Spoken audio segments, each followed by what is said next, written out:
Hey guys, it's Lotus and welcome back to another video. Today, we're going to continue on with our retelling of Erha. Let's jump right into it. Chapter 146. But Shizun, her wanting to marry really has nothing to do with me. Since that day, an extraordinary sight had appeared in Mengpo Hall. At Yuheng Elder's special table, where no idle soul ever dared to disturb, now had a Moe Yu. Two disciples walking past could always see Moran and Chuaning eating together, the two sitting there face to face, and Moran would always pick from some dish and put pieces in his Shizun's bowl. Shush, look! Mo Shishang passed the elder a piece of brisket again. Whoa, such a big chunk! I bet Yuheng Elder won't eat it. There was a group of disciples nearby whispering amongst themselves, making bets with suppressed voices. I bet he won't eat it too. Yuheng Elder doesn't seem like he enjoys eating beef.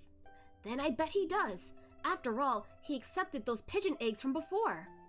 The group of them spied and snuck looks while holding their breaths, and saw Chuaning furrowing his brows as he poked at that piece of beef with the tips of his chopsticks, then said something to Moran with a dark look. They were a little too far away. They couldn't hear clearly what was said, but it seemed Moran's also said something, and Chuaning's face was pulled even longer. Disciples A, B, C who bet Chuaning wouldn't eat instantly lit up, but they were too focused on watching that the spoons full of soup in their hands were almost sent to their nostrils. Look, look, look! The elder is rejecting it! He's refusing to eat it! Don't jab me with your elbow, lower your voice! If Yuheng Elder hears you're all placing bets on him, he'll skin you all alive! Head, I don't care! These 20 silver leaves are mine! That disciple said as he reached for the stack of silver leaves placed for the betting on the table, but before his hand could touch it, he heard the others beside him whisper in a rush, Hold it! The bet hasn't been called yet! The elder is moving his chopsticks again! Huh? He looked over again, and sure enough, Chuaning picked up that piece of beef brisket, and this group of gamblers watched on anxiously, feeling as if their own hearts were being dangled by that pair of white jade chopsticks too, stuck and in pain from the pinching. He's gonna eat it! He's gonna eat it! He's gonna eat it! 20 silver leaves! 20 silver leaves! 20 silver leaves! The disciple who bet Chuaning would eat that beef brisket chanted nonstop, nervously shaking his leg, but suddenly his eyes dimmed, and it was as if his whole person was frozen. Ah! Yuheng Elder actually threw the beef he already picked up back into Moran's bowl without listening to the protests. ... Haha, close, so close! I knew the elder definitely wouldn't eat it. Come, all the leaves belong to me now. The disciple who lost the bet sighed, instantly withering as he smacked his head down against the table, tilted his head all choked up and speechless, looking in Chuaning's direction with an empty daze. Elder, I was wrong. I shouldn't have used you as a wager, sir. I've lost so hard that I don't even have the money to buy this month's spiritual stones anymore. Just as he was pitying himself, all of a sudden he saw Moran shift his arms and elbows, his giant build of a body leaning slightly forward, and said more things to Chuaning. Then, this disciple who lost so horrifically witnessed with his own eyes that their Mo Shishang had once again picked up the beef brisket, mixed with some veggies this time, and brought it to Chuaning's lips once more. ... Huh? This disciple was stunned. Did Mo Shishang plan on feeding the elder directly? Obviously, Chuaning was extremely uncomfortable with this as well, and he flat out knocked Moran's chopsticks away with his own chopsticks, his expression grave as he uttered 3 words. Those lips were too easy to read. Put it down. But Moran simply smiled as he put down the chopstick full of veggies and beef, but it wasn't into his own bowl, but in Shizun's bowl. Chuaning had no choice, and he heaved a sigh. Then, under the unnoticed watch of over a dozen eyes, he silently ate up those veggies and meat. ... The gamblers at this table were already dumbfounded watching this play out. The disciples who thought it was a sure win before were all eyes wide and tongue-tied, the silver leaves in their hands slipping out from their grips. And it was instead that chum who had his head down all shriveled up, who instantly jumped up, completely revived with his eyes shimmering bright. He said enthusiastically, Ha ha ha! What a turnaround! How the tables have turned! Shiga! Shudi! Sorry, but those leaves still belong to me! Ha ha ha! I'm rich! I'm rich! Let's be again tomorrow! Ha ha! Let's do this again tomorrow! At the other end, the two master and disciple didn't notice any of this as well. And didn't notice any of this at all, and Moran had his chopsticks raised, slowly eating the rice in his bowl as he watched Chuaning eat the beef brisket with his head down. It was a bit warm inside Mengpo Hall, The sleeve of Moran's left arm was rolled all the way to his elbow, revealing a stretch of long, slender, and sturdy arm. Its muscles stirring, rippling beneath the honey-colored skin. He ladled a bowl of soup, and while Chuaning wasn't paying attention, he added several extra pieces of ribs, and with the meat laid at the bottom of the soup, they weren't easily noticeable. Shizun, why don't you finish the soup? It's good for warding off the cold. Plain soup?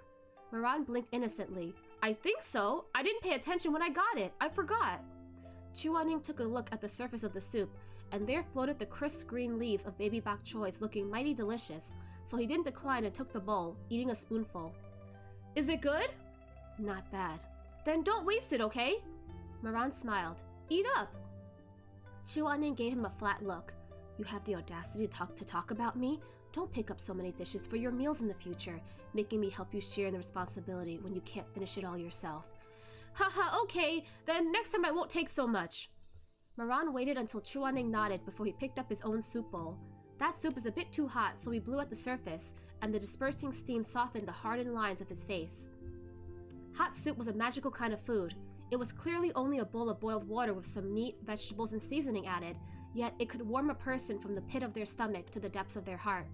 And to eat the same soup with the one you loved, that feeling of fulfillment was like having thrown a small stone into a lake, and the ripples spread out wave after wave, shimmering with light. Within this hard-earned piece of this life, Moran unconsciously let out a soft sigh. Turns out, the leisurely years when having drunken was but the taste of a bowl of soup. For this bowl of soup, he once gritted his teeth and sucked blood, killed unfeelingly, and for the same bowl of soup now, his remorse was bone-deep and vehemently anguishing. He downed the bowl held in his hands really fast. Whether it be the uneasiness in his heart, or the uncertainty towards the future, or his remorse and guilt, he didn't want to think too much about any of it. He genuinely had too little of the good life, so little to the point where he needed to fight and snatch for it day and night without rest. So it wasn't that he didn't want to take his time to savor it, take it easy. He was actually very envious of people like Shremmung who, because of his born affluence and nobleness, that he could forever be unruffled. Moran couldn't ever be at ease. The things he possessed were often so little that he was forever baring his teeth to fight, snatching things and storing his things would— wait. Sorry, I'll repeat the sentence. Moran couldn't ever be at ease. The things he possessed were often so little that he was forever baring his teeth to fight, snatching things, and scared his things would be snatched away. So he had no choice but to immediately wolf down and devour his everything. In this respect, he had practically kept the most primal of beastly instincts, feeling as though he could only feel safe when the food was eaten and hidden away in his stomach. That was what it meant to truly own something, and no one would be able to steal it away. When he was little, he fought the other kids for food. In the previous life, he fought the rest of the Xianjuns for the world. But in this life, he only wanted to fight for this bowl of soup. He was aware he had done a great many evil deeds, and was afraid there would come a day when fate would be clearing his account. Thus, he only wanted to seize that pitiful small bit of happiness he owned and dash madly away, leaving fate far, far behind him. Just like all those who had committed grave sins and saw the errors of their ways, hoping to start all over, while Moran always smiled, he was never at ease deep down. He knew that the good will be rewarded with good, and evil with evil was no lie. Whenever excitement died down, he always felt the peace before him was really fake, like a mirage, an illusion, and in the end he would have to wake and return to that empty Wushan palace that is without a living soul, return to the dungeon. So, he wanted to eat a few more bites of soup before it turned cold, because then, if one day his evil deeds did catch up to him and he was cast aside by the world, judged by fate, and shoved once more down into the frozen deep abyss, he could still go on by his lonesome on this hot breath alone. What's on your mind? Chuaning asked him. Ah! Moran snapped out of it and responded softly. Then he smiled after. It's nothing, I always space out when I'm full. Chuaning glanced at his empty bowl. All done? You seem to really like today's rib soup. Haha, yeah! Chuaning took his bowl and said, Then I'll go get you some more. He quickly went off and returned, and sure enough, he brought with him a giant bowl of meat soup filled to the brim. After putting down the bowl, Chuaning pinched the lobes of his own ears with his fingers, warming his ears and lowering the temperature of his fingers at the same time. He sat down once more. Eat up. Take your time, Chuaning said. There's more if there's not enough. No one is fighting you for it. Moran was moved by these simple words. He cradled the bowl, his thick black curtain of his eyes drooping back down, and he responded with a smile that carried a slight nasal tone. Okay.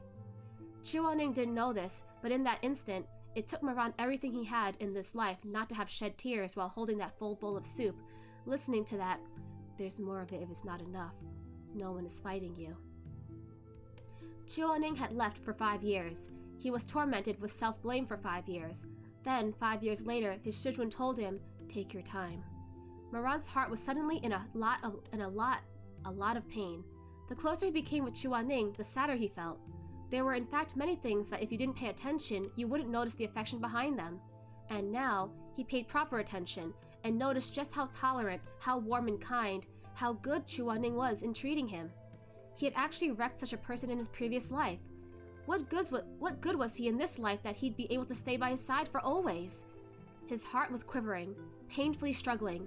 On the one hand, he thought he should stay far away from Chuaning, thinking where did he get the face-to-face Chuaning and smile? To be good to Chuaning, absolutely shameless.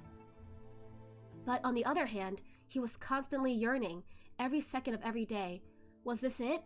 Could this be it? Their lives were still very long. Could he redeem for every sin he had committed bit by bit, please? I returned from the mountain of corpses replete with sin. With these hands covered in the blood of my previous life, I hold up this hot and mellow soup of this life. I am willing to kneel for the rest of my life, return my soul to purgatory after death, only for the hope that you are still willing to take the cup and to give it a taste. Shizun! Since who knew when, Shuemeng had come. Moran came back to his senses. In truth, ever since Chuaning died, he had spent almost every day and every night in this self-blame and unease, and after having soaked in this kind of feelings for too long, his entire person appeared rather weighed down. To others, this wasn't a good thing, so he had been trying to adjust his emotions, and things had only gotten slightly better in the past year. But occasionally, there was still a thing or two in life that stirred him up. He would still sink into a quandary or self-hate because of a word of an event. When he When he lifted his head and looked at Shuemeng, the glumness on his face was yet to disappear, and it gave Shuemeng a fright. Jeebus, what are you doing, you mongrel? Looking at me with those eyes. Do I owe you money or something? Moran knew that his emotions were let loose just now and wasn't able to rein them in for the moment, so he gave a small forced smile. Stomach's a little too full. You've got something with Shizun? You two go ahead and talk then. I'll go out for some fresh air. No, don't go. Sit down. This concerns you too. Concerns me? What is it? Shuemeng gave him a mystifying look. Don't feel too down when I tell you. Alright, Shuemeng, just say it, Chuaning said. Shuemeng had wanted to keep things in suspense at first, but when he heard Shizun's order, he immediately started. It's like this. I've just received an invitation. Song Shutong is getting married. She's getting married? Oh no, is she gonna... Oh no, poor Ye Wangxi! Is she getting married to Nan Gongzi? Moran's expression drastically changed, blood instantly draining from his face. But this wasn't caused by Song Shutong, but by Shuemeng. In this life, Moran was very well aware just what sort of character Song Shutong was, which was why he detoured around her whenever he could. He and she were clearer than the clearest water and had nothing to do with each other. But Shuemeng, why did Shuemeng think he would feel down if Song Shutong was to marry? Moran's heart lurched all the way to his throat, and it only took an instant for his mind to think of that fake Go-Chen who kept causing evil, the one who never floated to the surface of the water, that deeply hidden hand behind the scenes. That person could very possibly have been reborn too, and if that was the case, then he knew perfectly well of Moran's past, and knew of Moran's past sins like the back of his hand. With a blanched face, Moran forced himself to calm, and only stared at Shuemeng with composure. And how does that concern me?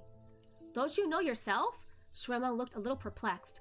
The Rufeng sect delivered the wedding invitation today, and that Miss Song also went out of her way to send you a letter. If you don't know each other, why would she write you a letter? Moran, it's not my place to say anything, but when did you get mixed up with her? ...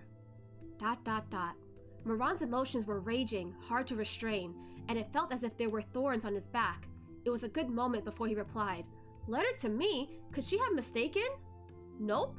Shuemeng pulled out an envelope from his robes as he spoke, and slapped it onto the table in front of Moran. Written to Mo Xianjun from Chutong in black and white. There's no mistake. Moran glanced at the envelope, his heart pounding like the drums, and countless thoughts had flashed through his mind.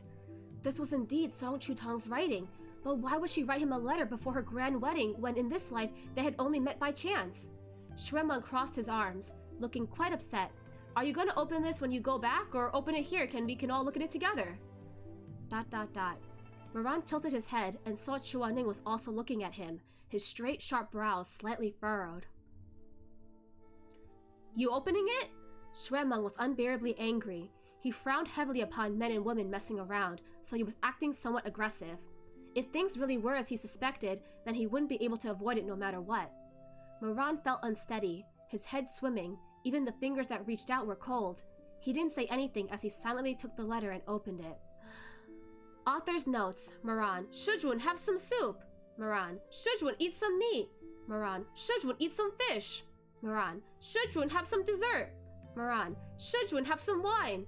Fourth Ghost King, what's the difference between the protagonist and the supporting cast? It's that I'll get fat if I eat, but he won't get fat no matter how much he eats.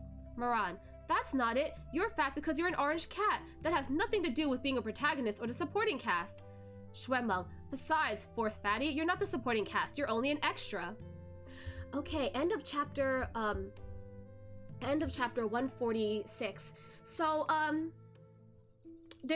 Moran and Chuaning have been having their little lunch and dinner dates all the while, and there are even disciples betting on whether Chuaning will eat what Moran gives him, and it looks like Moran does in fact get Chuaning to eat whatever he gives him. So congrats to the disciple who bet on Chuaning eating Moran's food.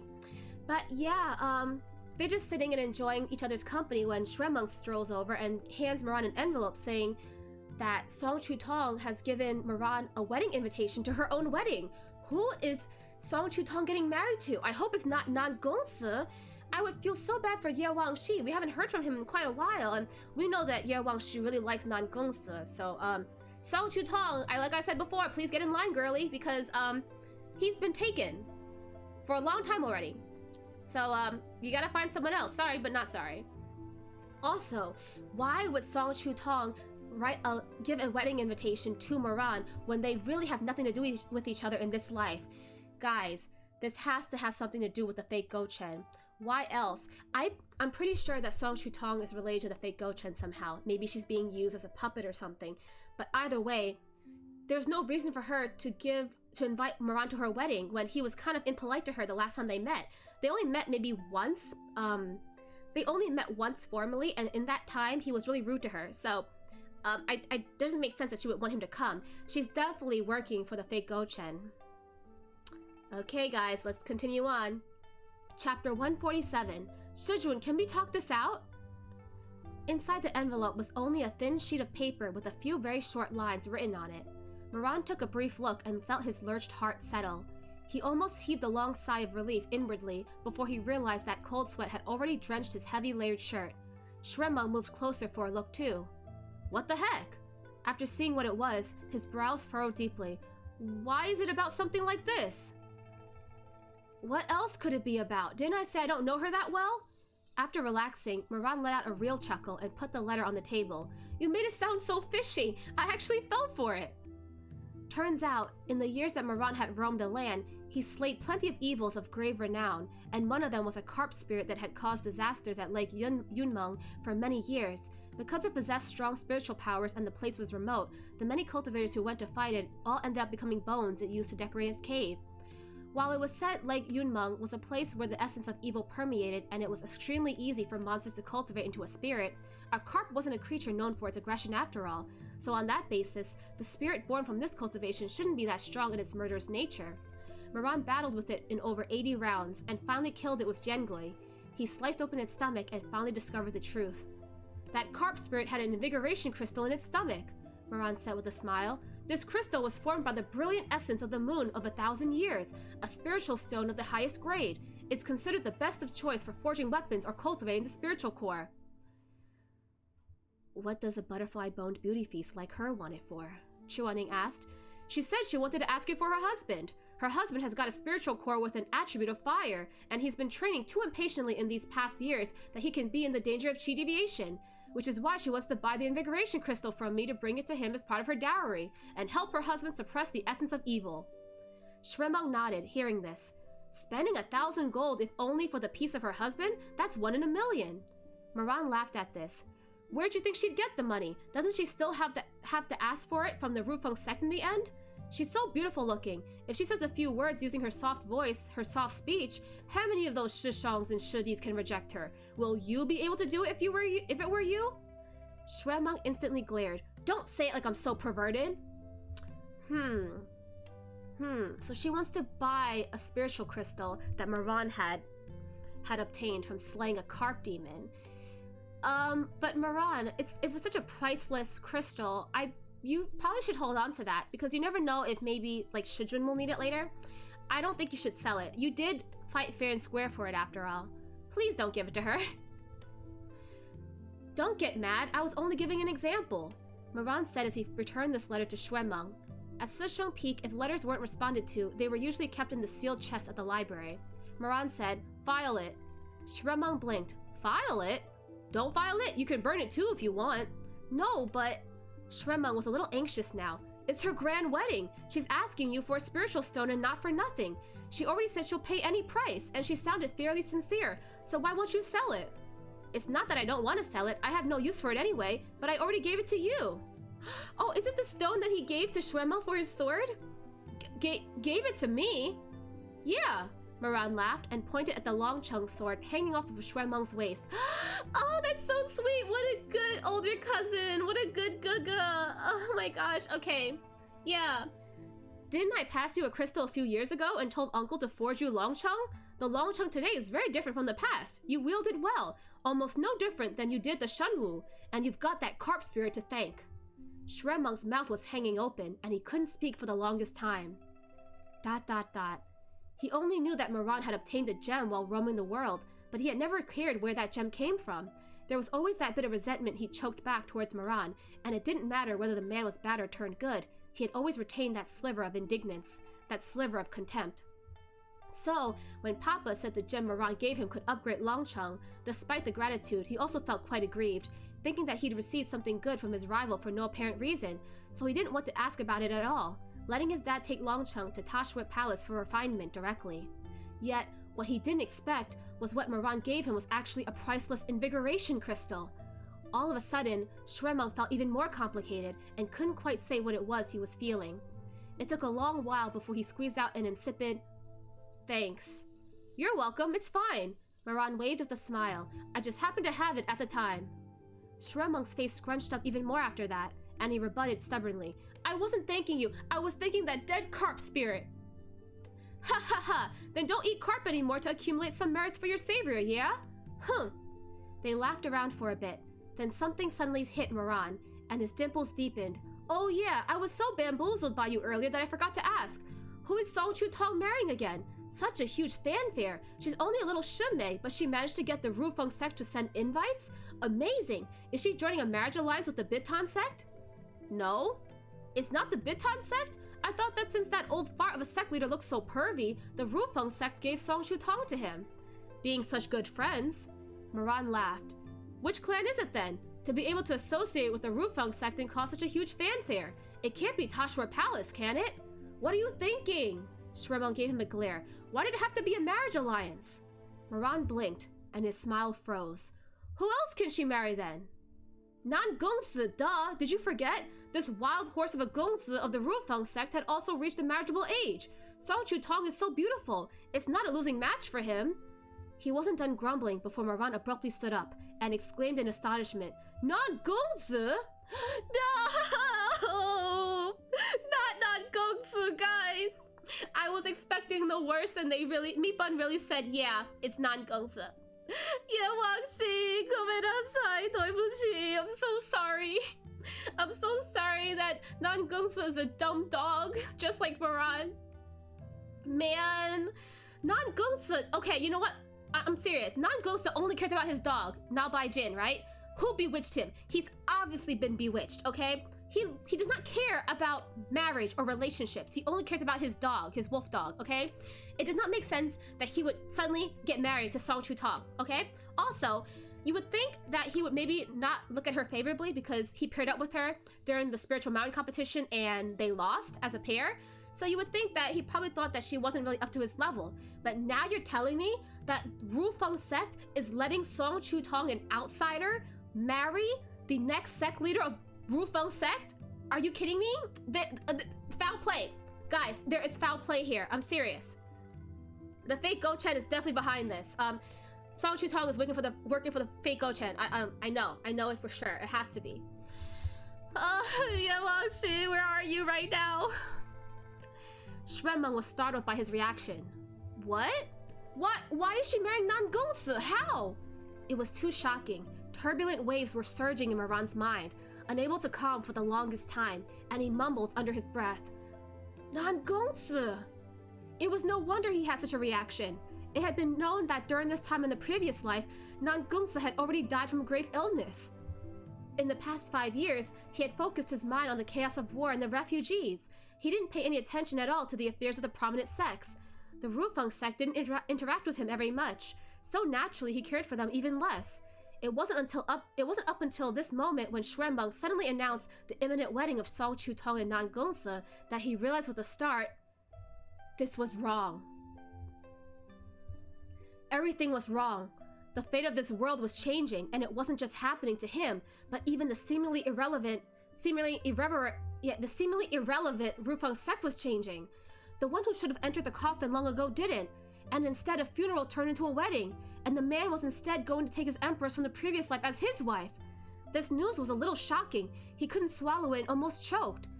And was Nan Gongsi blind to set his eyes on this woman? Right? Nan Gongsi, are you blind? But congratulations were still in order, and a gift still had to be presented. Since Nan Gongsi had extended an invitation to them, then what reason did they have not to go? The wedding was set for the 15th of this month. Shui Jianyong had allocated all sect affairs and placed everything in proper order, passing on all matters to the two elders Tanlang and Xuanji, then prepared to set off for Linyi. Besides him, out of proper etiquette of the cultivation world, Madame Wang, Shuemeng, and Moran must all attend the celebration. Other than them, Nan Gongsi also invited Chuaning especially, mentioning him by name, and said he had received guidance from Yu Heng Elder when he was young, so pray the Elder grant him face and come. Thus, Chuaning had to go too. Guys, is Song Chutong and or Nan Gongsi being controlled by the Zhenmao chess formation? Guys, they are acting so out of, Nan Gongsi is acting so out of character. I feel like the fake Go-Chen is maybe using the Zhenmao chess formation, and because not a lot of people know how to use this technique, they wouldn't notice if Nan Gongsi was acting differently. It has to be some, like, puppetry going on. Also, they're inviting all the important people. I feel like the fake Go-Chen is probably having this wedding to gather all the cultivators there for his own nefarious purposes. Okay. The Rufeng sect is currently the #1 great sect. Thus, it's the grand wedding of their young master, so every reputable figure in the world will probably come to give their congratulations, Shui Jianyang said. We don't usually mind the small matters at Sicheng Peak, but at an occasion such as this one, we'll still have to behave properly, lest we become a joke to the others. What proper behavior? Shuemeng asked. I think I've behaved quite properly already. Shui Jianyang tugged at his hair and said, For example, this crown of yours isn't right. You're wearing a golden crown. What's wrong with a golden crown? Madame Wang gave a gentle chuckle. Meng-er, this is your first time attending a wedding, so there's much you don't understand. Mom will teach you, so listen carefully. At a wedding in the upper cultivation realm, only the groom alone can wear gold accessories. If you go wearing a golden crown, then you're there to steal the bride. It'll be a huge joke. Shuemeng flushed immediately, and he stammered, Steal the bride? No, I'm not stealing any brides. Moran teased him. When the time comes, are you gonna freak out if we throw you and Miss Song into a small cabin? You're the one that's gonna be thrown into a small cabin. Shuemeng was both embarrassed and furious. I won't wear the thing anymore, alright? I don't think you guys are very clear on what is expected of wedding guest attires, Shui Jianyang said. How about this? I'll go have something made for each of you, and all you have to do when the time comes is to just put it on. He paused, then made a point to look at Chuaning. He ventured, Yu Heng, is that alright? Shui Jianyang wasn't fazed by the others. At most, they'd cause some ridicule, but someone like Chuaning, the man was used to wearing white, so if he wasn't reminded, he just might show up at the wedding in all white. Nangongsa might spit blood from the outrage, and that would start a feud between Shizun Peak and the Rufeng sect. You know, I don't think Nangongsa would really be offended because he knows Chuaning. Chuaning was his temporary Shizun at one point, and he invited him personally, so I don't think he would be offended if Chuaning wore white to his wedding because Chuaning always wears white, like that's his outfit. Acceptable, Chuaning replied. On the night before their departure, the evening wear Sui Zhengyang had ordered for everyone had arrived, and those clothes were all finished by dressmakers of Lin Yi he especially engaged for a rush order. The make was exact and proper, densely woven, and very pretty in design. Even someone picky like Shuemeng nodded in satisfaction when he received the clothes. Holding a pile of cleaned garments, Rynn climbed up to the southern peak of Shizun Peak and came to the Red Lotus Pavilion. He called out in a sonorous voice, "Shizun, Uncle has asked me to deliver you the clothes." He came by the lotus pond and saw that Chuaning was practicing the sword. He recalled Chuaning's second weapon was a sword, but that sword carried a thick killing aura, the impetus to destroy the world, so Chuaning rarely touched it. However, a blade unsharpened wasn't sharp, and a skill unpracticed wasn't unpracticed, so even if this sharp weapon didn't have much chance of being unsheathed, Chuaning would still take it out for a swing every so often. The moon was biting cold, but perhaps he was warm from the sword practice, so the outer robe was removed, leaving only the white inner robe, the material which gently flicked along with the night breeze, looking agile and elegant. He didn't have his usual high ponytail, but had instead tied all of his hair into a stern and clean high updo, making his face appear particularly spirited, but also leaner. The long sword cried liberally, and the blade was like snow. In his sword dance, there was softness in the strength. In his leap, there was grace. When flakes of frost were flicked up, they were as light as the lotus reflecting upon water, and when a move was flashed out of cold lightning, it was as if a dragon had broken through air, a swing a slackening, a withdrawal a release. Every point was on point. Rynn stood there watching from afar. He couldn't pick out a flaw at all. Suddenly, Chuaning's brows stiffened.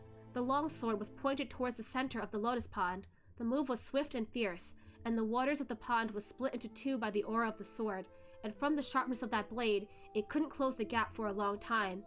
Drawing the sword to split the waters, the tips of his toes lightly dotted the waters as he sprung, airily and elegantly as he flew past the ripples he caused, his arms wide spread, the white sleeves fluttering, and he landed gracefully in the gazebo of the opposite shore like a divine being. Shizun! Rynn was afraid Chuaning would take another leap and go off again, so he quickly ran to the gazebo and called after him. The bright moon is hung high in the sky, and the night is slightly cool. White petals as gentle as snow were fluttering down from the large haitang tree next to the gazebo. Chuaning was stepping on the tip of the gazebo roof, his sleeves draping out, letting the moonlight as white as jade leak in. When he heard the call, he looked down, his eyes black and bright. He was gasping lightly, his lips red from the sword dance, a rare, ravishing sight. "Why have you come?" The night breeze was blowing at the loose strands of his hair in his forehead, and he squinted his eyes. "To deliver the clothes! Try them on to see if they fit!" Chuaning humped lightly. Then, all of a sudden, he remembered that Rynn was also titled the Zhongshu by the world now. Ever since he had awakened, he had never sparred with a man. Something unconsciously stirred in him, and in the split second the thought had hit him, his person was already landing elegantly upon the ground. He let out a low cry. "Why don't you try and see if you can take my attack first?" End of chapter 147.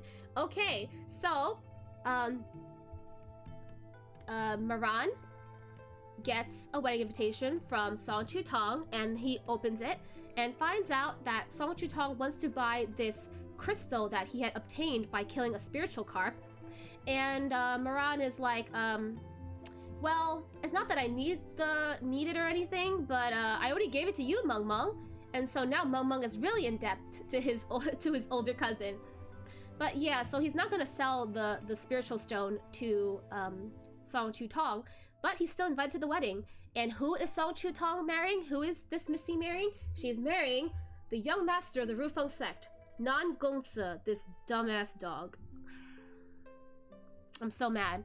You know what? I'm gonna give him the benefit of the doubt and assume he's being controlled by the Zhenlong chess formation. Because if that is not the case, then I am very, very highly disappointed in him, and I feel really, really bad for Ye Wangxi, okay? Ye Wangxi deserves better. But yeah, you know, Xue Zhenyong, his wife Madame Wang, Xue Meng, Moran, and Chu Wanning are all invited to Nan Gongci and Song Chutong's wedding. I believe this is a setup. I believe that the fake Gochen is behind it, is probably gathering everyone there to do something nefarious. Right now, Moran doesn't seem to suspect that. He is suspicious of Song Chutong though, but I don't know if he suspects that she is related to the fake Gochen currently. But yeah, so we're gonna have a wedding in the upcoming chapters. We're gonna have to see what happens. I hope that it's maybe just like a setup or a farce and it's not real, and that Nan Gongci hasn't actually lost his head. Like I said before, Nan Gongci only cares about his dog, so I don't know why he would suddenly want to get married. He doesn't seem like the type that really cared about being in a relationship, and so I'm pretty sure the Gochen is behind it. But we'll have to see. Maybe I'm wrong, and maybe Nan Gongci is just a dumbass. We'll see. Anyway, I hope you guys enjoyed today's read-along, and I will see you guys next time. Bye-bye!